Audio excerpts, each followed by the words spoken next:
अलाह सां जी महिरबानी आहे, असांजा ॿार बि घणा आहिनि, यार बि असांजा घणा आहिनि। असांखे छा थो खपे? असांखे चोथ लोले जो खपे थो, जिथे किथे झिरकी खे मिले थो असांखे मिली वेंदो हलियो।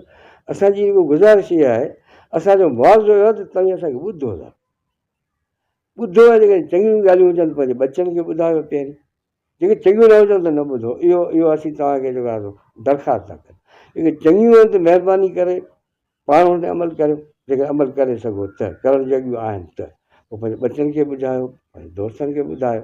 हीउ तव्हांजो जेको सिलसिलो आहे, शऊर जो जेको सफ़रु आहे, हीउ जेको लतीफ़ जो जेको सफ़रु आहे, हीअ असांजी जेका बि हयाती आहे तव्हां तां क़ुर्बान आहे, ऐं इल्मु तां क़ुर्बान आहे। जेको आहे सो डायरेक्टर त मुंहिंजो पुटु आहे दरिया ख़ान, उहो मुंहिंजी रहनुमाई करे थो। त असां आर्टिया माण्हू, असांखे टेक्निकल असांजी ख़बर आहे कोन, असीं ॻाल्हियूं पोइ हीउ जेको आहे सो हुनखे पोइ ठाहींदो आहे, कंदो आहे हुनखे।